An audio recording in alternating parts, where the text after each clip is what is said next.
सुर्खियों में। नमस्कार, हमारे साप्ताहिक कार्यक्रम सुर्खियों में आपका स्वागत है। मैं हूं राशिद अहमद खान। आप सभी को दीपों के पर्व दीपावली की बहुत बधाई एवं शुभकामनाएं। श्रोताओं, प्रदेश में भी 5 दिवसीय दीपावली का पर्व हर्षोल्लास के साथ मनाया जा रहा है।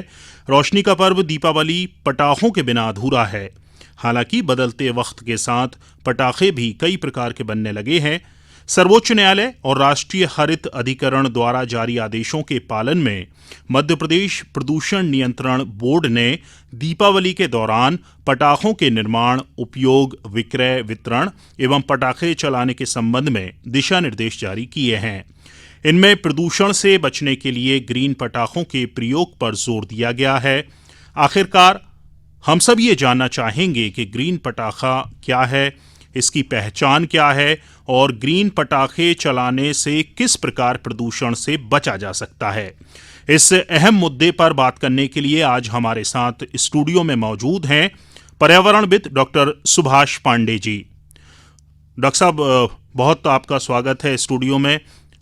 आपको आकाशवाणी परिवार की ओर से दीपावली की शुभकामनाएं। आप सभी को भी ढेर सारी हार्दिक बधाई और शुभकामनाएं। सबसे पहले आपसे हम और हमारे श्रोता यही जानना चाहेंगे कि राज्य प्रदूषण नियंत्रण बोर्ड की तरफ से पटाखे चलाने के लिए क्या दिशा निर्देश जारी किए गए हैं।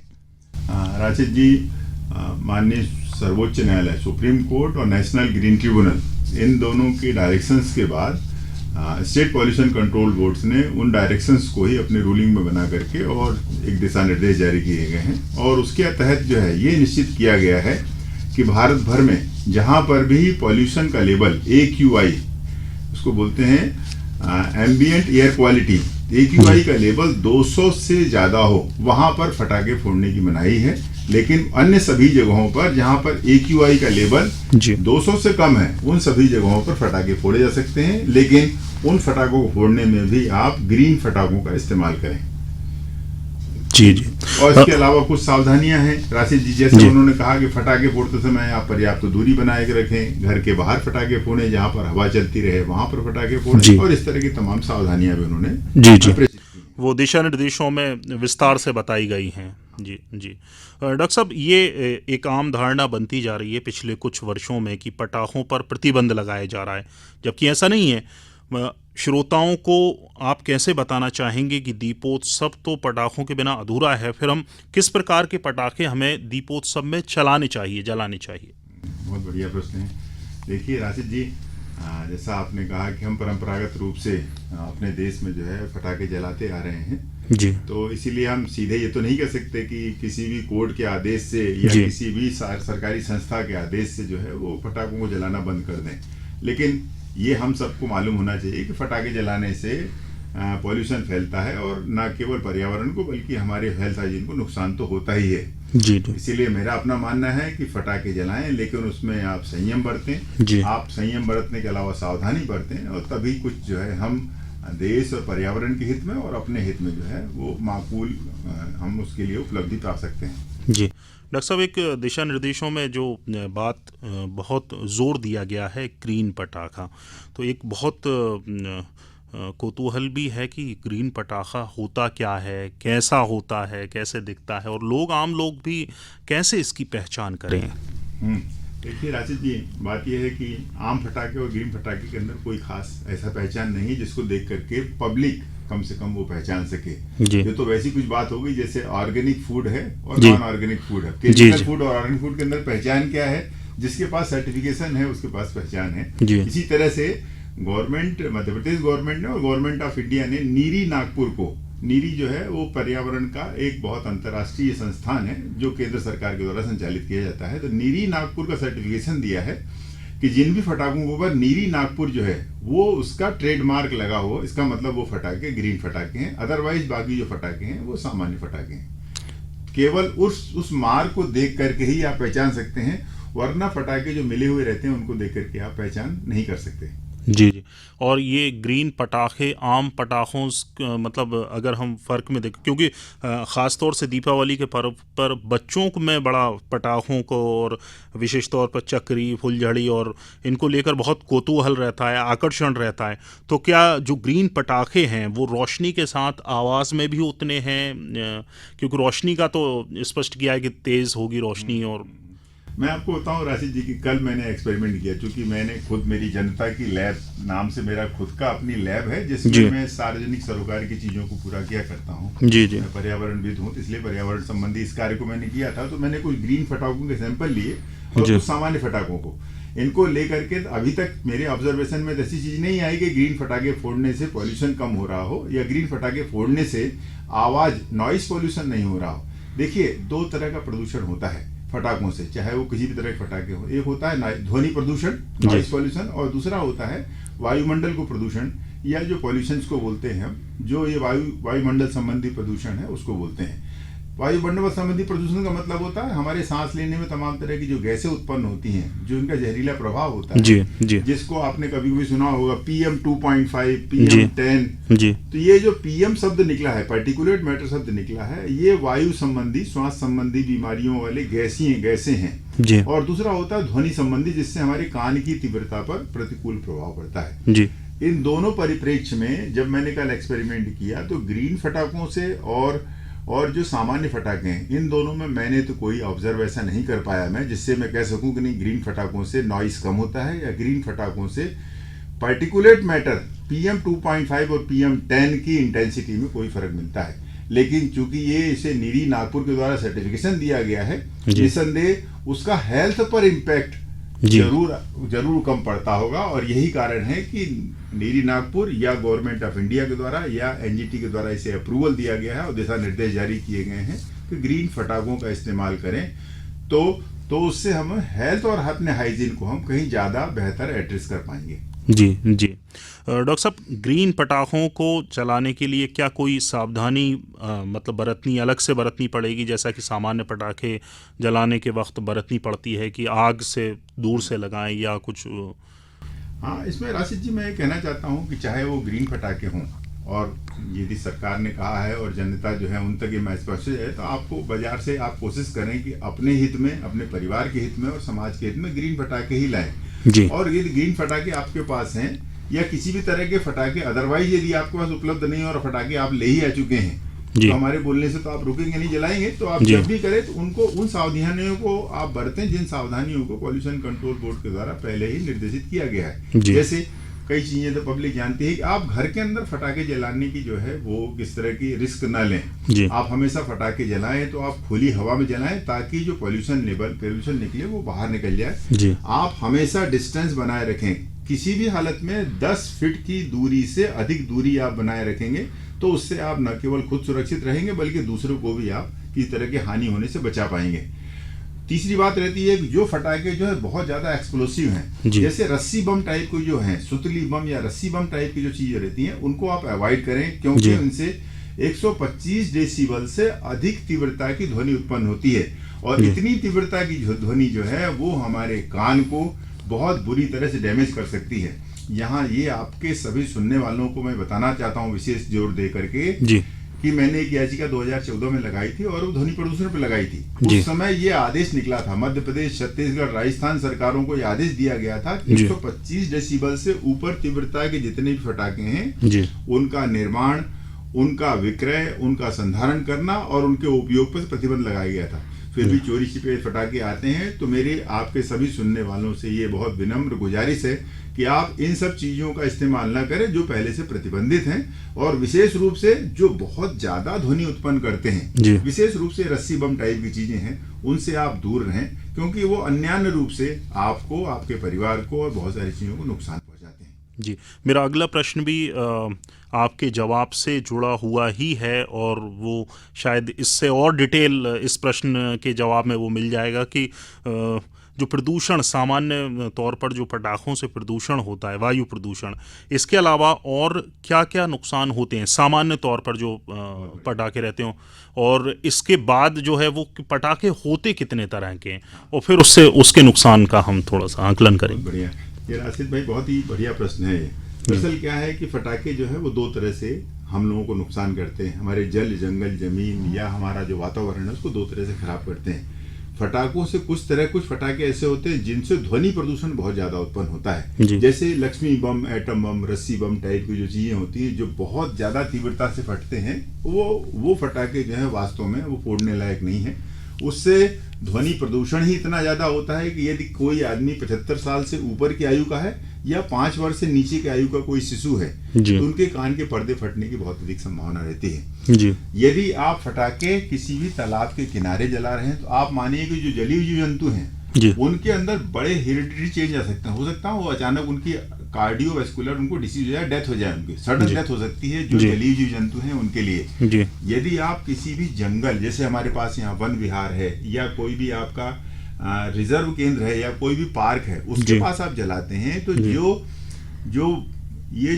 प्राणी हैं, जो हमारे पास जो है पशु पक्षी हैं, जो प्राणी हैं, उनके पास जलाने से उनके अंदर जो है एक एग्रेसिवनेस पैदा होती है, उनके अंदर जो है एक एग्रेशन पैदा होता है। यदि आप वन विहार या टाइप की चीजों के पास में जलाते हैं, ये मानिए कि उनके अंदर फ्यूरियस प्रवृत्ति पैदा होती है, यानी हिंसक प्रवृत्ति पैदा होती है, क्योंकि जो जानवर होते हैं, आपने देखा होगा राशिद जी, उनमें बहुत भय पैदा होता है। हम सबका अनुभव होगा, जिस दिन फटाके फूटते हैं उस दिन बहुत खूंखार जानवर भी, आपके घर में रखा हुआ बहुत कुत्ता भी बहुत कमरे में कोने में दुबक के रहता है और बहुत सहम जाता है और कांपते रहता है लगातार। यानी कि जो जानवर हैं, जो पशु पक्षी हैं, उनमें इस साउंड पॉल्यूशन का बहुत नेगेटिव इम्पैक्ट पड़ता है। इसीलिए कृपा करके आप साउंड पॉल्यूशन इतनी तीव्रता के, जिनकी तीव्रता बहुत ज्यादा होती है, यदि सामान्य भाषा में कहें तो जो फोड़ने लक्ष्मी बम टाइप के जो फटाके हैं उनसे आप अवॉइड करें और बचें। दूसरा पॉल्यूशन जो है वो एयर पॉल्यूशन से संबंधित चीजें हैं। अब एयर से पॉल्यूशन संबंधित कौन कौन सी चीजें हैं, वो जितनी भी चीजें बचती है, जैसे आपके अनारदाने हैं या आपने फुलझड़ी जलाई, या आपने देखा होगा सांप की सीढ़ी जलाते हैं बच्चे, सांप की गोलियां ले लेते हैं, उसमें आग लगाते हैं और वो ऐसा निकलते जाता है, वो दरअसल एरोमेटिक हाइड्रोकार्बन है। कल मैंने आपको बताऊं कि कल मैंने उसका एक्सपेरिमेंट करके देखा कि जो सांप की एक गोली है जिसमें आग लगाते हैं, उस एक गोली से 3500 गुना ज्यादा पॉल्यूशन पैदा होता है। इसीलिए जो लोग सांप की सीढ़ी इत्यादि टाइप की गोलियां जलाते हैं वो घर के बाहर ही जलाएं, वरना यदि घर के अंदर आप जलाते हैं तो हो सकता है आपके घर में रहने वाले जो बुजुर्ग हैं या बच्चे हैं वो तुरंत ही किसी गंभीर बीमारी का शिकार हो जाएंगे। जी बिल्कुल, कई चीज़ें हैं, कई बातें हैं और कई सावधानियां हैं, कई निर्देश हैं जिनको हमें पालन करना चाहिए। जो दिशा निर्देश हैं उसमें एक बात है कि आवाज़ 125 dB से कम हो। तो एक आम लोग जो हैं, आम व्यक्ति है, वो इसको कैसे कैलकुलेट करेगा या कैसे उसको मालूम चलेगा कि इस पटाखे की जो आवाज़ है वो 125 dB से कम होगी या उससे ज़्यादा है या कम है, कैसे समझ में आएगा उसको? बड़ा महत्वपूर्ण प्रश्न है ये राशिद जी। मैं बताना चाहता हूँ उसका एक सबसे बड़ा सरल उपाय है जी। यदि आप किसी भी फटाके के फोड़ने के, जहाँ पर फटाका फोड़ रहे हैं वहां से आपने 10 फीट की दूरी रखी है जी, तो उस 10 फीट की दूरी के बाद यदि फूटने वाले फटाके से आपके कानों को दबाना नहीं पड़ रहा है, आपके लग रहा है आपको कि ये मैं सुन सकता हूँ, इस फटाके की ध्वनि सुन सकता हूँ, इसका मतलब है आपके कान को नुकसान नहीं पहुंच रहा है। यदि किसी फटाके को फोड़ने के पहले आपको कान को दबाना पड़ रहा है क्योंकि आपको लग रहा है कि कान पर अदरवाइज जोर पड़ेगा जी, या 10 फीट की दूरी से कोई फटाका फूट रहा हो और उस फूटने के बाद बच्चा जोर से रोने लगे आपके पास बैठा हुआ, इसका मतलब समझ लीजिए कि वो फटाका जो है वो अन्यान्य तरीके से हानिकारक है और हो सकता है कुछ डैमेज कर दे किसी जी।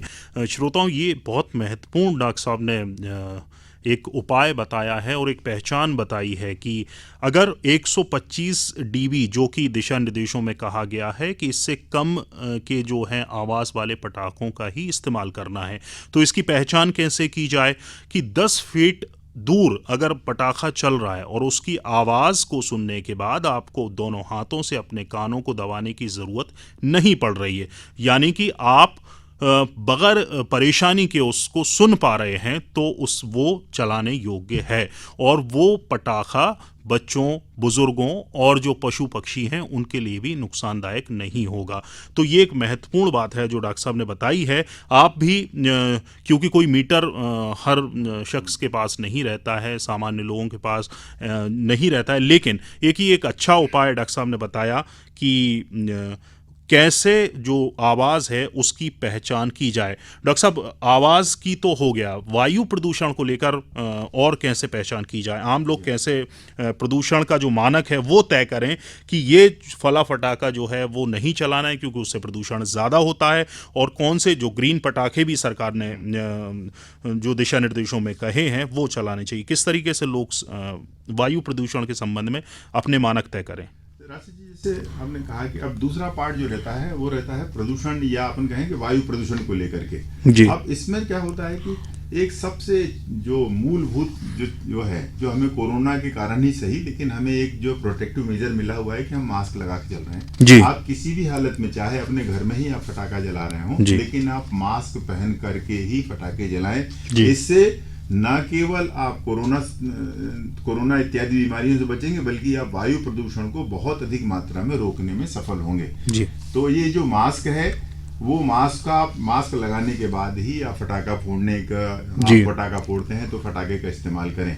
यदि कुछ लोग ज्यादा इसको बाहर सड़कों पर निकलना चाहते हैं तो वो कोशिश करें कि गीली पट्टी माथे पर लगाएं। जी। गीली पट्टी इसलिए कि गीली पट्टी में वो गुण होता है कि जितनी भी विषैली गैसें होते हैं, स्पेशली जो हाइड्रोजन क्लोराइड होता है, हाइड्रोजन के ऑक्साइड्स होते हैं, सल्फर के ऑक्साइड्स होते हैं, इत्यादि उत्पन्न होने वाले फटाखे से जो गैसें होती हैं उनको अवशोषित करने की शक्ति होती है, और इसके कारण आपकी आंखों पर, स्किन पर, या फिर आपके जो फेफड़े हैं उनके ऊपर इसके दुष्परिणाम कम होने की संभावना होगी। जी।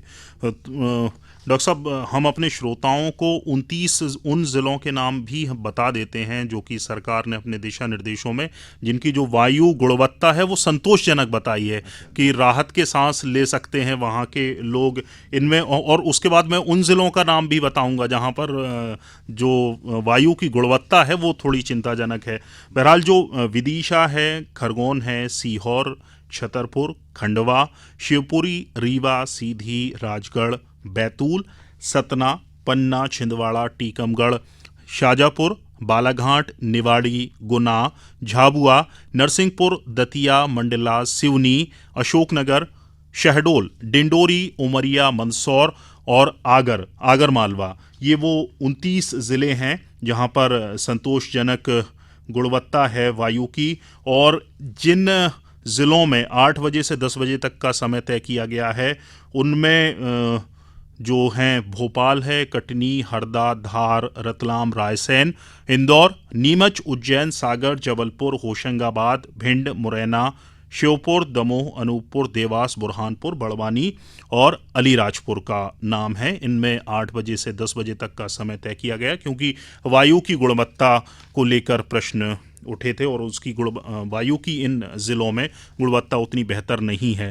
डॉक्टर साहब, आपसे जो एक बात और जानना चाहते हैं कि जो पटाखों का कचरा है, क्योंकि अगले दिन जो एक सड़कों पर जो रहता है और जो हम सबकी जिम्मेदारी है, स्वयं प्रधानमंत्री श्री नरेंद्र मोदी जी ने भी ये स्वच्छता को प्रथम स्थान दिया है और स्वच्छता पर जोर देते हैं वो हमेशा।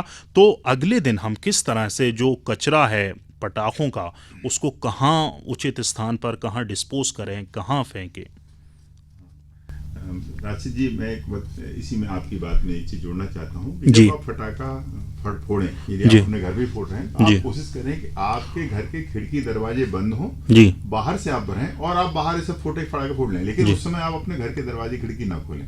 क्योंकि क्या होगा कि जो फटाखे आप फोड़ रहे हैं वो अनजाने ही धीरे धीरे क्या होगा, डिफ्यूजन के द्वारा, विसर्जन के द्वारा धीरे धीरे वो सब पॉल्यूशन आपके अंदर आ जाएगा। जब आप घर के भीतर आएंगे तो वास्तव में उसी हवा को लेंगे जिस हवा से बचने के लिए जो है आप बाहर फोड़ रहे हैं। एक तो ये छोटी सी बात है जो सावधानी आपके श्रोताओं तक पहुंचनी चाहिए। अब जो दूसरा बात आपने कहा कि जो वेस्ट बचता है पटाखे फोड़ने के बाद, जो सॉलिड वेस्ट बच रहा है, इसका डिस्पोजल कैसे करें। बहुत अच्छा तो स्थान ये होता है कि आप सबको एक अलग से सबको इकट्ठा कर लें और उसको इकट्ठा करके उस दिन आप किसी बाल्टी में या आपके किसी भी टब के अंदर आप रख लें। और जब म्युनिसिपल वाला आता है, म्युनिसिपल वाले को आप बताइए कि भैया ये हमारे पास ये जो दिवाली के जो एक्सप्लोसिव्स हैं, जो क्रैकर्स हैं, जो एक्सप्लोसिव्स हैं, वो उनका कचरा है, इसीलिए इसका आप संधारण करें और वो नियत स्थान पर उसका संधारण करेंगे। जी। वो और ये इसलिए भी में अपने सामान्य कचरों में उसको शामिल न करें, उसको अलग से रखें और उसको अलग से ही दे दें जी, ताकि वो जो म्युनिसिपल सॉलिड वेस्ट का जो डिस्पोजल है जी, जिसको हम लोग लैंडफिल साइट बोलते हैं, लैंडफिल साइट में जाएगा तो उसका विशेष रूप से उसका वहां उपचार होगा और वो सही नियत स्थान पर उसका ट्रीटमेंट हो जाएगा। डॉक्टर साहब, ये भी एक ज़रूरी है कि जो अधजली बारूद हैं, अधजले पटाखे हैं, हमें अक्सर ऐसा देखने में सुनने में आता है कि फला बच्चे खेलते हुए वो उस पर जो फिर से ब्लास्ट हुआ या कुछ, तो वो उससे दुर्घटना की संभावना, आशंका जो है वो बनी रहती है। तो इसलिए भी ये ज़रूरी है कि जो कचरा है उसका उचित स्थान पर डिस्पोज किया जाए। कई बार कुछ पटाखे ऐसे होते हैं जो नहीं जल पाते उस समय जी, और आपने उसको रख दिया और वो क्या हो रहा है कि आपके अंदर जो आपने सबको मिक्स करके रख दिया, उसमें पता नहीं कब जो है वो चार्ज हो गया और चार्ज होने के बाद अचानक उसमें विस्फोट हो जाए। इसीलिए आप जो फटाकों से निकलने वाला जो कचरा है, जो सॉलिड वेस्ट है, उसको अलग ही कलेक्ट करके रखें जी, और जब म्युनिसिपल को जो आदमी आता है आपके यहाँ कलेक्शन लेने आता है उस समय उसको अलग कर दे ताकि उसका निस्तारण कर दे, उचित ट्रीटमेंट कर दे और वो यथास्थान जो है उसका ट्रीटमेंट होकर पहुंच जाए और आप भी सुरक्षित रहें और समाज के अंदर सुरक्षा रखने में सहयोग जी। बिल्कुल, ये क्योंकि सरकार की या किसी की भी, या अदालतें हैं, कोर्ट हैं, किसी की भी मंशा पटाखों को लेकर, बैन करने को लेकर ये नहीं है कि उसको प्रतिबंधित करना है। वो जो नुकसान है, जो प्रदूषण है, उसके लेवल को कम करना और उसको कम करना है। और डॉक्टर साहब, आपसे अगला प्रश्न और अंतिम प्रश्न यही मैं पूछना चाहूँगा कि जो शायद आपने पहले भी बताया, फिर से एक बार दर्शकों को, श्रोता जानना चाहेंगे कि व्यवहार में जो पटाखे आ रहे हैं वो पशु पक्षियों, जल जंगल, ज़मीन को किस तरह से नुकसान पहुंचाते हैं। राशिद जी, मैं आपको बताता हूं कि जैसे फटाके हैं, यदि हम साउंड पॉल्यूशन की बात करते हैं तो फटाकों की तीव्रता, जितनी तीव्रता के फटाके, जैसे अभी आपने अपने दर्शकों को, अपने सुनने वाले सभी लोगों को बताया आपने कि 125 डेसिबल की तीव्रता से अधिक के फटाकों का निर्माण, संधारण, उपयोग सब कुछ प्रतिबंधित है। ये मेरी अपनी याचिका में निश्चित हो चुका है। अभी सुप्रीम कोर्ट ने और एनजीटी ने भी इसको फिर से पुनर्स्थापित किया है। उसके आधार पर पॉल्यूशन कंट्रोल बोर्ड ने दिशा निर्देश भी जारी किए हैं।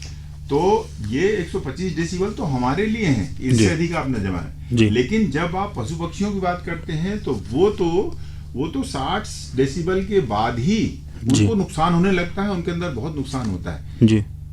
वो इसीलिए हमें ये बहुत जरूरी है कि हम चाहते हैं कि हमारे यहाँ कोई पेट डॉग है, हमारे यहाँ कोई पास में कहीं हमने पशु पक्षी किसी को रखा है या एक्वाटिक एनिमल है, मान लीजिए तालाब है या जंगल है, हमें तो उनकी सुरक्षा के लिए चाहिए कि हम लक्ष्मी बम, रस्सी बम टाइप के फटाकों से अपने आप को बहुत दूर रखें और बाकी फटाकों में जितना कम फोड़ें, बाकी चीजें एंजॉय करें, उतना ही ज्यादा हम सेफ रहेंगे, हमारा पर्यावरण सेफ रहेगा और समाज भी उतना हेल्दी बनेगा जी। डॉक्टर साहब, 60 डेसिबल का कैसे मानक तय करें? आम लोग कैसे समझे कि 60 डेसिबल कितना होगा जो कि पशु पक्षियों और जो पालतू जानवर हैं उनके लिए नुकसानदायक नहीं है? राशिद जी, मैंने जैसे आपको पहले कहा, उसका एक लेमैन को समझना हो, जो आपकी क्वेरी है इतनी बढ़िया है, एक लेमैन को समझना हो तो जिस फटाके को फोड़ने में हमारे कानों को दबाना नहीं पड़ता, बस वो फटाके हमारे कान के लिए ठीक है। जिस फटाके को फोड़ने के बाद हमें नाक नहीं दबाना पड़ता या खांसी नहीं आती, इसका मतलब है उससे निकलने वाला धुआं हम टॉलरेट कर सकते हैं और वो उतना ही तक आपको परमिसिबल है जी। बाकी इंस्ट्रूमेंट से नहीं होगा। लेकिन आपको यदि खांसी नहीं आ रही है, यदि आपको नाक नहीं दबाना पड़ रहा है या आपको कान नहीं दबाना पड़ रहा है, तो इसका मतलब वो जो फटाके फूटे हैं वो आपके हेल्थ के लिए नुकसानदायक नहीं है, उन फटाकों को आप फोड़ सकते हैं जी। तो डॉक्टर साहब, हमारी और आपकी बातचीत से यह निष्कर्ष निकल रहा है कि ग्रीन पटाखे चलाना समय की आवश्यकता भी है और प्रदूषण के लिए लाभकारी भी हैं। यदि ग्रीन पटाखे चलाने से उल्लास भरी दीपावली भी मन जाए और स्वास्थ्य भी अच्छा रहे तो ये हम सब के लिए बहुत अच्छी बात रहेगी। इस पहल की सभी को न सिर्फ सराहना करनी चाहिए बल्कि ग्रीन पटाखों की दीपावली को और बढ़ावा भी देना चाहिए। डॉक्टर साहब, जैसे आपने भी कहा कि क्योंकि अगर इतना प्रमाणित किया गया है और सरकार ने दिशा निर्देशों में जारी किया गया है तो जाहिर सी बात है कि ये कहीं ना कहीं लाभकारी होंगे ग्रीन पटाखे, पर्यावरण की दृष्टि से भी और आवास की दृष्टि से भी। डॉक्टर साहब, आप हमारे कार्यक्रम में आए, आपने जो कीमती समय दिया इसके लिए बहुत बहुत धन्यवाद। धन्यवाद राशिद भाई, धन्यवाद। अगले हफ्ते कार्यक्रम सुर्खियों में अगले अंक में फिर मुलाकात होगी। तब तक के लिए नमस्कार। सुर्खियों में